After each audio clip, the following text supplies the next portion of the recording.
વિદ્યાર્થી મિત્રો, ગયા લેક્ચરની અંદર આપણે જનીનિક અનિયમિતતાઓ કે જેમાં મેન્ડેલિયન અનિયમિતતાઓની ચર્ચા કરી હતી. રંગ અંધતા, હિમોફિલિયા, સિકલ સેલ એનેમિયા અને ફિનાઇલ કીટોનુરિયાનો આપણે અભ્યાસ કર્યો હતો. યાદ છે બધાને? રંગ અંધતા કે જેમાં વ્યક્તિ લાલ લીલા જેવા રંગોને ઓળખી નથી શકતો. હિમોફિલિયા રોગ યાદ છે કે AHG એન્ટી હિમોફિલિક ગ્લોબ્યુલિનની ઉણપથી થાય છે. રાણી વિક્ટોરિયા અને તેની વંશાવલી આ રોગથી પીડિત હતી. ઓકે, ત્યાર પછી આપણે જોયેલું સિકલ સેલ એનેમિયા. આ એક એવો રોગ છે કે ઓટુની ઉણપમાં રક્તકણનો આકાર દાંતરડા જેવો થઈ જાય છે, જેને આપણે સિકલ સેલ એનેમિયા કહ્યું હતું. ઓકે, અને ત્યાર પછી ફિનાઇલ કીટોનુરિયા આપણે અંતમાં શીખેલા કે જન્મજાત ચયાપચયની ખામીથી થતો રોગ હતો ફિનાઇલ કીટોનુરિયા. આ એક એવો રોગ હતો કે જેમાં ફિનાઇલ એલેનિન હાઇડ્રોક્સિલેઝ નામનો ઉત્સેચક ઉત્પન્ન નહોતો થતો. પરિણામે ફિનાઇલ એલેનિનનું ટાયરોસિનમાં રૂપાંતર નહોતું થતું. આ બધી માહિતી આપણે ગયા વિડીયોની અંદર જોઈ છે. રંગ અંધતા, હિમોફિલિયા, સિકલ સેલ એનેમિયા અને ફિનાઇલ કીટોનુરિયા કે જે આપણે ગયા વિડીયોની અંદર ભણ્યા. આજે આપણે વાત કરીશું હજી મેન્ડેલિયન અનિયમિતતાનો એક રોગ કે જેનું નામ છે થેલેસેમિયા. એ રોગનો આજે આપણે અભ્યાસ કરીશું. તો હવે આપણે ચાલુ કરી રહ્યા છીએ થેલેસેમિયા. આ એક વારસાગત થતો રુધિરનો રોગ છે. આ એક વારસાગત થતો રુધિરનો રોગ છે. આ રોગમાં પૂરતા પ્રમાણમાં હિમોગ્લોબિન બનતું નથી. યાદ રાખો મિત્રો, થેલેસેમિયા એક રુધિરનો રોગ છે, વારસાગત રોગ છે કે જેમાં પૂરતા પ્રમાણની અંદર હિમોગ્લોબિન બનતું નથી. હિમોગ્લોબિનના નિર્માણમાં વપરાતી ગમે તે એક ગ્લોબિન સાંકળ, હિમોગ્લોબિનના નિર્માણમાં વપરાતી ગમે તે એક ગ્લોબિન સાંકળ 11મા ધોરણમાં આપણે ભણ્યા કે હિમોગ્લોબિનમાં પોલીપેપ્ટાઇડની બે શૃંખલા હોય છે, એક આલ્ફા અને બીજી બીટા. તો હિમોગ્લોબિનના નિર્માણમાં વપરાતી ગમે તે એક ગ્લોબિન શૃંખલા આલ્ફા અને બીટા પૈકીના સંશ્લેષણમાં ઘટાડો થાય છે. ગમે તે એક એટલે કે આલ્ફા કે બીટાના સંશ્લેષણમાં ઘટાડો થાય છે, જેથી હિમોગ્લોબિનના અસામાન્ય અણુઓનું નિર્માણ થાય છે. જેના કારણે હિમોગ્લોબિનના અસામાન્ય અણુઓનું નિર્માણ થાય છે. તો ફરીથી અહીંયા એકવાર આપણે જોઈશું. આ એક વારસાગત થતો રુધિરનો રોગ છે. આ રોગમાં પૂરતા પ્રમાણમાં હિમોગ્લોબિન બનતું નથી. હિમોગ્લોબિનના નિર્માણમાં વપરાતી ગમે તે એક ગ્લોબિન સાંકળ આલ્ફા કે બીટા પૈકીના સંશ્લેષણમાં ઘટાડો થાય છે, જેથી હિમોગ્લોબિનના અસામાન્ય અણુઓનું નિર્માણ થાય છે. હિમોગ્લોબિનના અણુની કઈ સાંકળ અસર કરતા છે? આલ્ફા છે કે બીટા છે? હિમોગ્લોબિન અણુની કઈ સાંકળ અસર કરતા છે તેને આધારે થેલેસેમિયાનું વર્ગીકરણ થાય છે.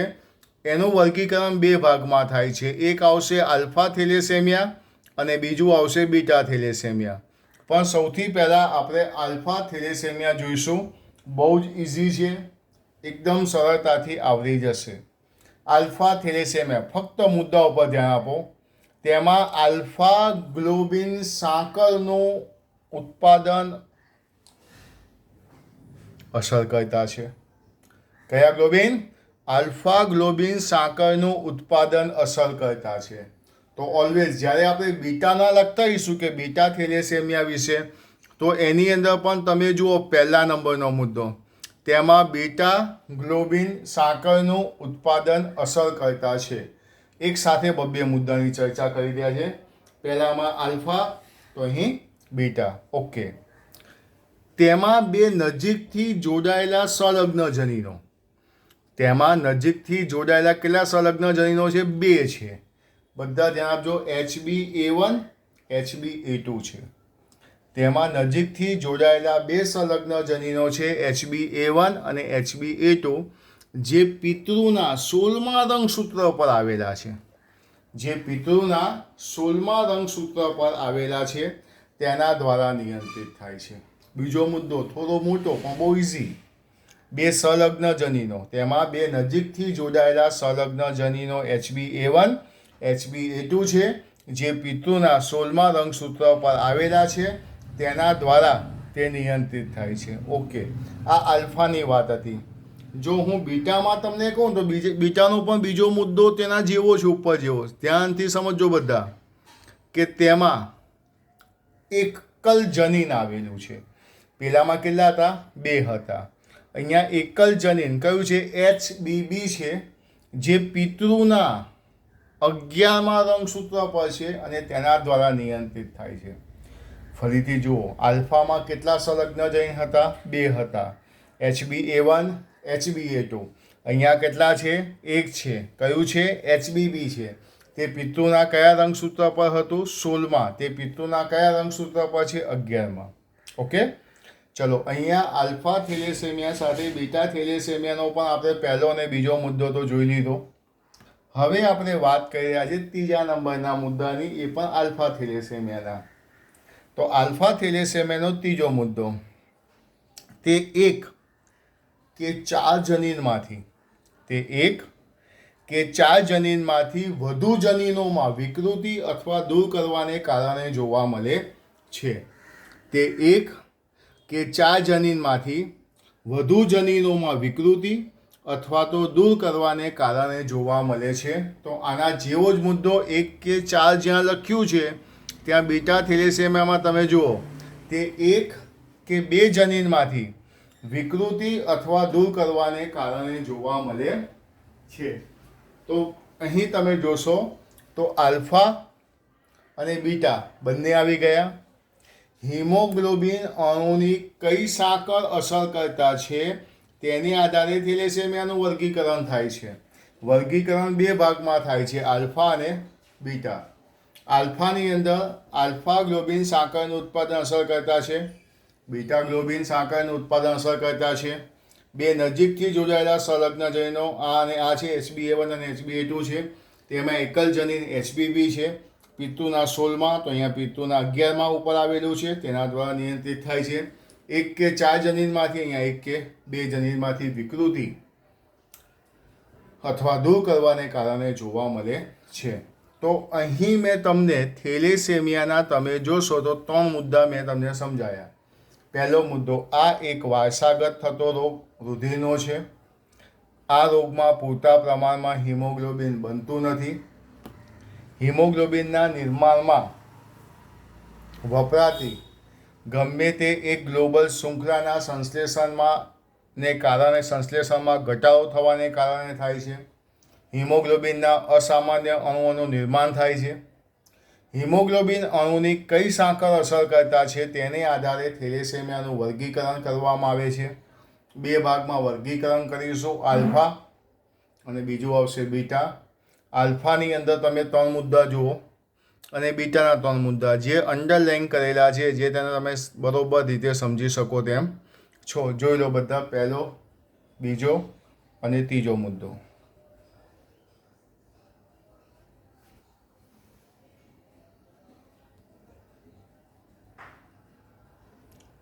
ત્રીજો મુદ્દો ખાસ બધા આલ્ફા થેલેસેમિયા બીટા થેલેસેમિયા વિશેનો. ત્યાર પછી થેલેસેમિયાનો ચોથા નંબરનો મુદ્દો, કે થેલેસેમિયા એ સિકલ સેલ એનેમિયાથી અલગ છે. થેલેસેમિયા એ સિકલ સેલ એનેમિયાથી અલગ છે, જેમાં અગાઉમાંના ગ્લોબિનના અણુના સંશ્લેષણની માત્રાત્મક સમસ્યા છે. જે ગ્લોબિનના અણુના સંશ્લેષણની શું છે? માત્રાત્મક સમસ્યા છે. જ્યારે બાદમાં ખોટી રીતે કાર્ય કરતા ગ્લોબિનના સંશ્લેષણની ગુણાત્મક સમસ્યા છે. થેલેસેમિયા એ સિકલ સેલ એનેમિયાથી અલગ છે. અગાઉના ગ્લોબિનના અણુના સંશ્લેષણની માત્રાત્મક સમસ્યા છે, જ્યારે આ ખોટી રીતે કાર્ય કરતા ગ્લોબિનના સંશ્લેષણની ગુણાત્મક સમસ્યા છે. તો અહીં તમે જોયું કે થેલેસેમિયાની અંદર 4 મુદ્દા આવ્યા. જો આપણે 4 મુદ્દાની ફરીથી ચર્ચા કરીએ તો સૌથી પહેલા નંબરનો મુદ્દો એવો હતો, થેલેસેમિયા એ વારસાગત થતો રુધિરનો રોગ છે.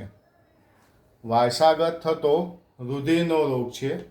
એમાં મેં કહ્યું કે આ રોગમાં પૂરતા પ્રમાણમાં હિમોગ્લોબિન બનતું નથી.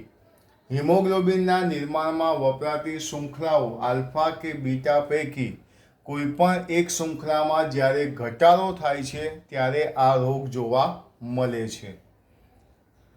એના આપણે 2 પ્રકાર પાડ્યા, આલ્ફા થેલેસેમિયા અને બીટા થેલેસેમિયા. જો થેલેસેમિયા વિશે વધારાની માહિતી કહું તો થેલેસેમિયા એક એવો રોગ છે, એના ઘણા બધા પ્રકારો પડી શકાય, પણ એવું કહેવાય છે કે લગ્ન ગ્રંથિથી જોડાતા પહેલાં બીટા થેલેસેમિયાનું પ્રમાણ ચેક કરવામાં આવે છે. બીટા થેલેસેમિયાનું પ્રમાણ ચેક શા માટે કરવામાં આવે છે? તો એનો મતલબ એવો કહેવાય કે બીટા થેલેસેમિયા ચેક એટલા માટે કરવામાં આવે છે કે હસબન્ડ કે વાઈફ, અહીંયા ધ્યાન આપજો, હસબન્ડ, વાઈફ અને અહીંયા હું લખું છું એનું ચાઇલ્ડ, બાળક, કે હસબન્ડ કે વાઈફ બેમાંથી ગમે તે એકને માઇનર હશે, ધારો કે હસબન્ડમાં માઇનર છે તો બાળક કેવું આવશે? માઇનરવાળું આવશે. ધારો કે વાઈફમાં માઇનર છે, હસબન્ડમાં નથી, તો પણ બાળક કેવું? માઇનરવાળું આવશે. પરંતુ પતિ અને પત્ની બંને માઇનર હશે તો બાળક કેવું આવશે? મેજર આવશે. એટલે કે એને રોગ થયો હશે. આવા બાળકને જન્મે અને મરે ત્યાં સુધી લોહીની જરૂર પડે છે. એને લોહી આપવું પડે છે કારણ કે એના શરીરમાં લોહી બનતું નથી. તો આ માહિતી હતી થેલેસેમિયાની. થેલેસેમિયામાં પણ મેં તમને અહીં 4 મુદ્દા કીધા. તો આ સાથે જનીનિક અનિયમિતતાનો એક 5મા નંબરનો રોગ જે હતો થેલેસેમિયા, એ પણ અહીં પૂરો થાય છે. ફરી એકવાર કહી રહ્યો છું કે મેન્ડેલિયન અનિયમિતતાના જે રોગો છે, રંગઅંધતા, haemophilia, sickle cell anaemia, phenylketonuria, thalassaemia, એ બધા ઇન્ડિવિજ્યુઅલ અલગ અલગ પૂછી શકાય. 2 માર્ક્સના આવે. કદાચ તમને એવું આવે મેન્ડેલિયન અનિયમિતતાથી થતા રોગો વિશે માહિતી આપી, ગમે તે 2 વર્ણવો, વોટેવર તમારે જે વર્ણવવા હોય તે વર્ણવી શકો છો. તો ગયો વિડીયો કે જેની અંદર આપણે 4 જોયા હતા, મેન્ડેલિયન અનિયમિતતામાં આપણે થેલેસેમિયા બાકી રાખેલો, જે અહીં પૂરો થાય છે. એકવાર ટેક્સ્ટબુકમાંથી પણ જુઓ અને જે વિડીયોમાં અત્યારે તમે જે નોટબુક્સમાંથી જે તમે જોયો એમાંથી પણ તમારે એકવાર જુઓ અને તેના મુદ્દાઓને ધ્યાનમાં રાખવા. તો હવે પછી આપણે ચાલુ કરી રહ્યા છે રંગસૂત્રીય અનિયમિતતા. હવે જે રંગસૂત્રીય અનિયમિતતા જે છે એટલે કે રંગસૂત્રોવાળી, આ જે ઉપરના જે બધા રોગો હતા એ મેન્ડેલિયન હતા. હવે રંગસૂત્રીય અનિયમિતતા જે છે એની જો હું વાત કરું તો રંગસૂત્રીય અનિયમિતતા વાળા રોગો દૈહિક પણ હોઈ શકે અને લિંગી પણ હોઈ શકે. કેવા હોઈ શકે? દૈહિક એટલે કે દૈહિક કોષોમાં થાય અને લિંગી એટલે કે લિંગી કોષમાં થાય. આપણને બધાને ખબર છે કે મનુષ્યના શરીરમાં 23 જોડ રંગસૂત્રો આવેલા છે, જે પૈકી 22 જોડ રંગસૂત્રો એવા છે જે નર અને માદા બંનેમાં સમાન છે, પણ 23મા જોડનું જે છે લિંગી રંગસૂત્ર છે, જે પુરુષ અને સ્ત્રી બંનેમાં અલગ અલગ જોવા મળે છે. પુરુષમાં જોવા જઈએ તો તે કેવા પ્રકારનું હોય છે? XY પ્રકારનું હોય છે અને સ્ત્રીમાં જોવા જઈએ તો તે XX પ્રકારનું હોય છે. લિંગીની આપણે વાત કરી રહ્યા છીએ. તો લિંગીની અંદર હું બધાને અહીંયા કહીશ કે પુરુષ અને સ્ત્રી બંનેમાં જુદા જુદા હોય. હવે સ્ત્રી જે છે એમાં શું હોય છે? XX. અને પુરુષમાં શું આવેલું હોય છે? XY. દૈહિક રંગસૂત્રોની કેટલી જોડ છે? તો દૈહિક રંગસૂત્રોની 22 જોડ છે. ઓકે, તો એટલે સુધી આપણે બધા યાદ રાખીશું, એટલે સુધી આપણે બધા જોઈશું કે રંગસૂત્રીય અનિયમિતતા, દૈહિક અને લિંગી. દૈહિકમાં 22 જો છે, લિંગીમાં પુરુષ અને સ્ત્રી, સ્ત્રીમાં XX અને પુરુષમાં કયા છે XY. તો જે પહેલો રોગ છે ડાઉન સિન્ડ્રોમ, સાંભળજો, પહેલો રોગ છે ડાઉન સિન્ડ્રોમ, જેની આપણે હવે ચર્ચા કરવા જઈ રહ્યા છીએ. હવે ડાઉન સિન્ડ્રોમ છે ને દૈહિક ખામી કહેવાય. દૈહિક ખામીમાં જે આવશે એ શું આવશે? Down syndrome. શું છે, લક્ષણો શું છે એને આપણે સમજીએ. તો રંગસૂત્રીય અનિયમિતતા ખરી, પણ રંગસૂત્રમાં દૈહિક જે અનિયમિતતા જે છે એમાંનો પહેલો જે છે ડાઉન સિન્ડ્રોમ, જેની આપણે હવે ચર્ચા કરવા જઈ રહ્યા છીએ. હવે આપણે જઈ રહ્યા છીએ ડાઉન સિન્ડ્રોમ, કે ડાઉન સિન્ડ્રોમની અંદર શું છે, તો કે આ ખામી 21મી જોડી, તમને મેં કીધું 22 જો સુધી શું હોય છે? દૈહિક રંગસૂત્રો હોય છે. તો 21મી જોડીના રંગસૂત્રોમાં ટ્રાયસોમી થવાથી આ રોગ થાય છે. મિત્રો, ટ્રાયસોમી એટલે શું? તો આપણે ભણેલા, બેને બદલે કેટલા રંગસૂત્રો હોય? 3 રંગસૂત્રો હોય, જેને આપણે શું કહીએ છીએ? ટ્રાયસોમી. બેને બદલે કેટલા હોય? 3 રંગસૂત્રો. 21માં જોડીના રંગસૂત્ર ટ્રાયસોમી થવાથી થાય છે. આ જોડીમાં 2 રંગસૂત્રને બદલે કેટલા હોય છે? 3 રંગસૂત્રો હોય છે. હવે 3 હોય એટલે કંઈક વધી ગયું, એટલે એમ લખી શકાય કુલ રંગસૂત્રો કેટલા હોય છે? 47 હોય છે. કુલ રંગસૂત્રો કેટલા હોય છે? 47. ઓકે, 46 હોય પણ 47મું કેમ આવ્યું? કારણ કે 21મી જોડ છે, 21મી જોડમાં ટ્રાયસોમી થયું એના કારણે. ઓકે, આ ખામીનું સૌપ્રથમ વર્ણન ઈસવીસન 1866માં લેંગડન ડાઉન વૈજ્ઞાનિક દ્વારા કરવામાં આવ્યું હતું. તો ડાઉન સિન્ડ્રોમ જે છે એનું વર્ણન કોણે અને ક્યારે કર્યું? તો 1866માં લેંગડન ડાઉન નામના વૈજ્ઞાનિકે કર્યું. લેંગડન ડાઉન નામના વૈજ્ઞાનિકે કર્યું. ડાઉન સિન્ડ્રોમ ખામીના લક્ષણો કયા કયા? જો, લક્ષણો બધા એકદમ ઇઝી છે. કદ કેવું? ટૂંકું. માથું કેવું? મોટું. ગરદન ટૂંકી. ચપટો ગોળ ચહેરો. આજુબાજુમાં બીજા વિદ્યાર્થી સાથે ક્યાંય સરખામણી નહીં કરવાની કે આવા લક્ષણ કોને દેખાય છે. આ ડાઉન સિન્ડ્રોમના લક્ષણ છે, આપણામાંથી કોઈને નથી. એટલે અમુક વિચારે કે આ ટૂંકું કદ તો આનું છે, મોટું માથું આનું, વિચારવાનું નથી. ધ્યાન રાખજો.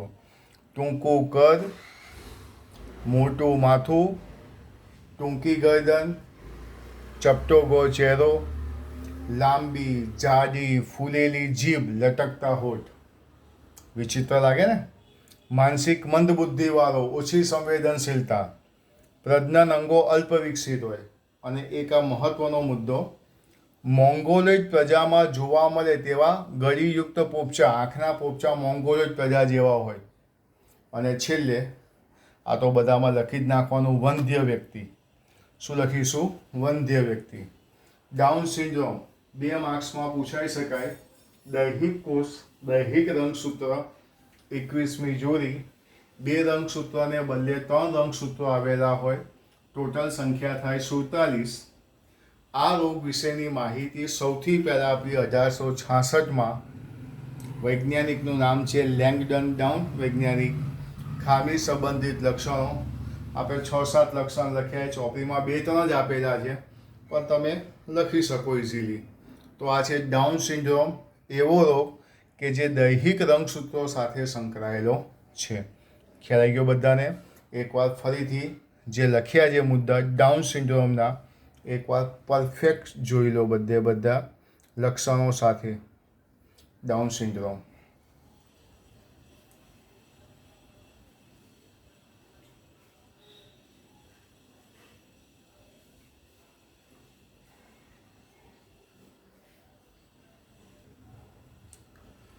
તો ડાઉન સિન્ડ્રોમ પછી હવે આપણે જોઈશું ટર્નર્સ સિન્ડ્રોમ. કયો? ટર્નર્સ. આ ટર્નર્સ સિન્ડ્રોમ એ લિંગી રંગસૂત્રથી થાય છે, અને ખાસ કરીને કોની અંદર જોવા મળે છે? સ્ત્રીઓની અંદર જોવા મળે છે. તો આ વાત છે સ્ત્રીઓની અંદર. કયું જોવા મળે છે? તો સ્ત્રીઓની અંદર જોવા મળે છે ટર્નર્સ સિન્ડ્રોમ.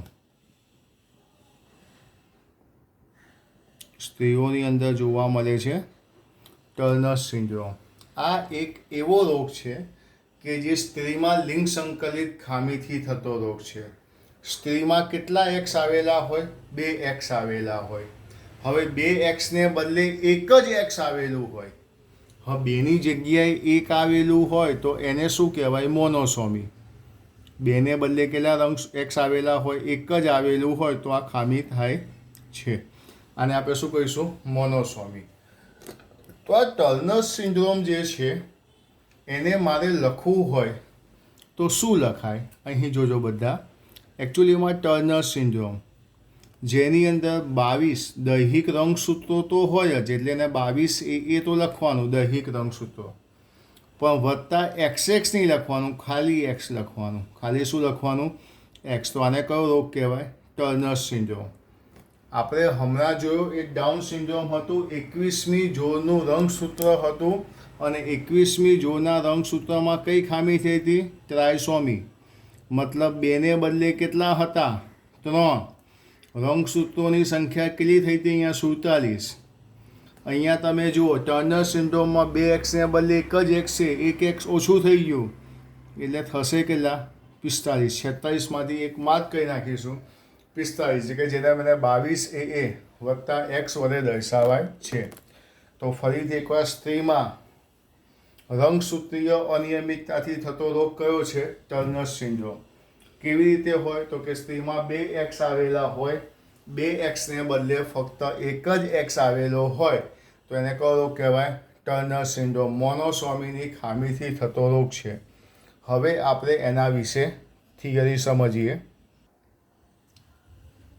તો ટર્નર સિન્ડ્રોમમાં જો પહેલો મુદ્દો લખ્યો છે, આ સ્ત્રીમાં જોવા મળતી લિંગ સંકલિત ખામી છે.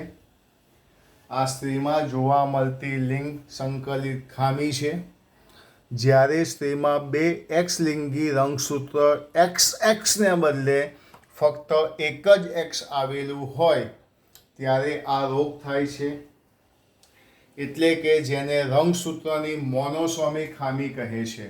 તમને બધાને ખ્યાલ છે, જોયેલું મોનોસોમી એટલે બેના બદલે કેટલા હોય? એક જ હોય. ઓકે, હવે સીધા જઈશું ખામી સંબંધિત લક્ષણો વિશે. ટૂંકું કદ, જે આપણે ડાઉન સિન્ડ્રોમમાં પણ જોયેલું. કરચલીયુક્ત ગળું છે. સ્વરૂપ દ્રષ્ટિએ સ્ત્રી પણ લક્ષણો એકય નહીં, એટલે કે સ્વરૂપ દ્રષ્ટિએ સ્ત્રી હોવા છતાં પ્રજનન અંગો અલ્પ વિકસિત. ટૂંકમાં રોગ સ્ત્રીને થાય, સ્ત્રીના લક્ષણ જોવા ના મળે. ગર્ભાશય અલ્પ વિકસિત, લગભગ સપાટ છાતી, વંધ્ય સ્ત્રી. આ બધા એના શું કહી શકાય? ખામી સંબંધિત લક્ષણો. તો ટર્નર સિન્ડ્રોમ આ સ્ત્રીમાં જોવા મળતી લિંગ સંકલિત ખામી. જ્યારે સ્ત્રીમાં 2 એક્સને બદલે ફક્ત એક જ એક્સ આવેલું હોય એટલે કે રંગસૂત્રની મોનોસોમી ખામી. લક્ષણોની વાત કરીએ તો ટૂંકું કદ, કરચલીયુક્ત ગળું, સ્વરૂપ દ્રષ્ટિએ સ્ત્રી હોવા છતાં પ્રજનન અંગો અલ્પ વિકસિત, ગર્ભાશય અલ્પ વિકસિત, લગભગ સપાટ છાતી, વંધ્ય સ્ત્રી. આ લક્ષણ આપણે ટર્નર સિન્ડ્રોમના કહી શકીએ. એકવાર તમે જોઈ લો.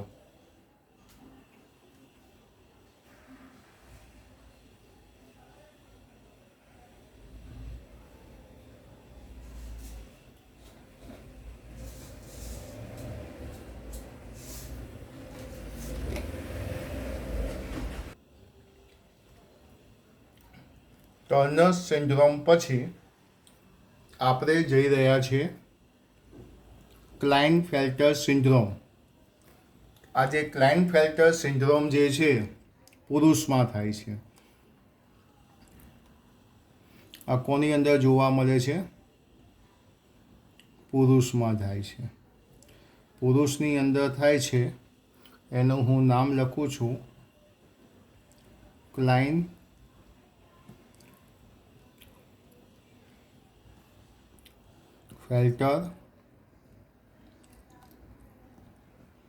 સિન્ડ્રોમ. હવે આપણને બધાને ખબર છે કે પુરુષમાં શું હોય? XY. લિંગી રંગસૂત્ર તરીકે શું હોય? XY. પરંતુ પુરુષમાં જ્યારે એક એક્સને બદલે બે એક્સ આવેલા હોય, વાય તો હોય જ, એક એક્સને બદલે કેટલા એક્સ આવેલા હોય? બે એક્સ આવેલા હોય, ત્યારે આ ખામી સર્જાય છે.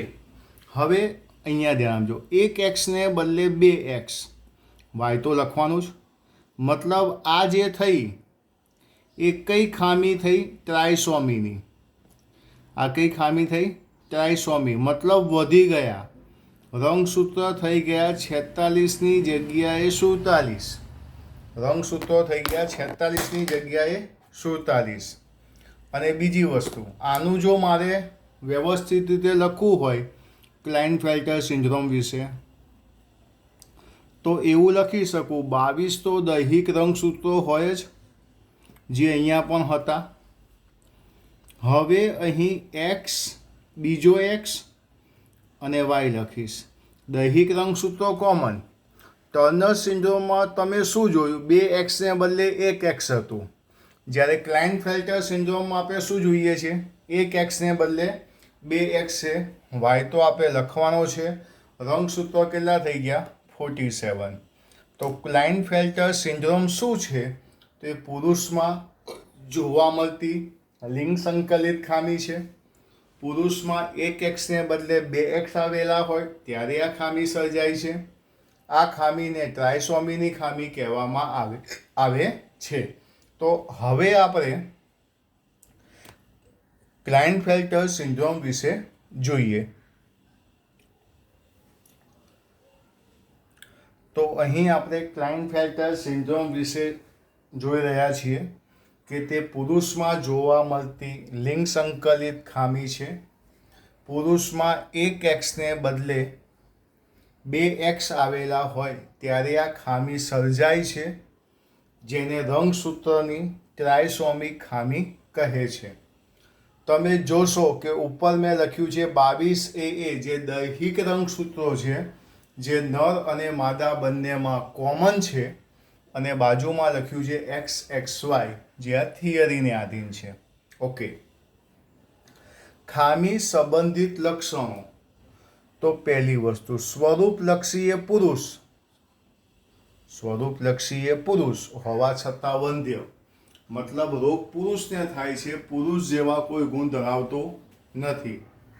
અલ્પ વિકસિત શુક્રપિંડ, શરીર પર આછી રૂવાટી, સ્ત્રીમાં હોય તેવી છાતીનો વિકાસ, સ્ત્રી જેવો તીણો અવાજ, માનસિક મંદતા, આ બધા ક્લાઇનફેલ્ટર સિન્ડ્રોમના લક્ષણો છે.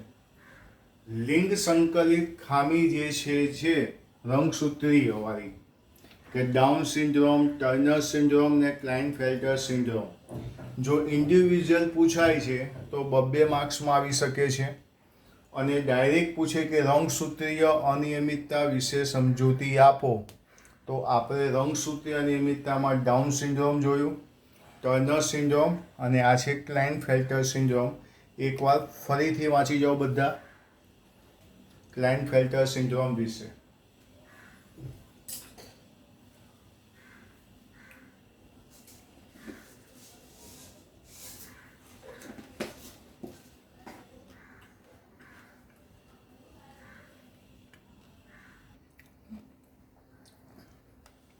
તો અહીં આપણે રંગસૂત્રીય અનિયમિતતાની અંદર ક્લાઇનફેલ્ટર સિન્ડ્રોમ જે રોગ હતો એને પણ અહીં આપણે પૂર્ણ કર્યો. તો રંગસૂત્રીય અનિયમિતતામાં ડાઉન સિન્ડ્રોમ, ટર્નર સિન્ડ્રોમ અને ક્લાઇનફેલ્ટર સિન્ડ્રોમ પૂરા થયા. આજના આ વિડીયોમાં આપણે શરૂઆતમાં મેન્ડેલિયન અનિયમિતતા, કે જેમાં રંગ અંધતા, હિમોફિલિયા, સિકલ સેલ વિશેની માહિતી આપી, કારણ કે તે તમારે ગયા વિડીયોમાં આવી ગયું. આજે આપણે thalassemia, down syndrome, Turner syndrome અને ક્લાઇનફેલ્ટર સિન્ડ્રોમ વિશેનો અભ્યાસ કર્યો. આ સાથે અહીં આપણે જે છેલ્લો ટોપિક 5.8 હતો, 5.8 જનીનિક અનિયમિતતાઓ, જે અહીં આપણે પૂરો થાય છે. હજી પણ આ વિડીયોને 2-3 વાર જુઓ. બધા રોગો છે, એના ચિહ્નો જે લક્ષણો છે એને તમે જોશો, સરળતાથી આવડી જશે. તૈયારી કરજો. તો પાછળનો પોર્શન ચેપ્ટર 5.8 સાથે જે રોગો હતા, મેન્ડેલિયન અને રંગસૂત્રીય અનિયમિતતાના, જે બધા અહીં પૂરા થાય છે. ઓકે, જનીનિક અનિયમિતતાવાળું ફરીથી એકવાર આખું પેજ તમે જોઈ શકો છો કે જે આજે આપણે રંગસૂત્રીય અનિયમિતતા વિશે જે ભણ્યા છીએ અને થેલેસેમિયા ઉપરનું ભણેલા, એકવાર તમે જોઈ શકો છો. તો અહીં આજનો આ ટોપિક અહીં પૂરો કરીએ છીએ.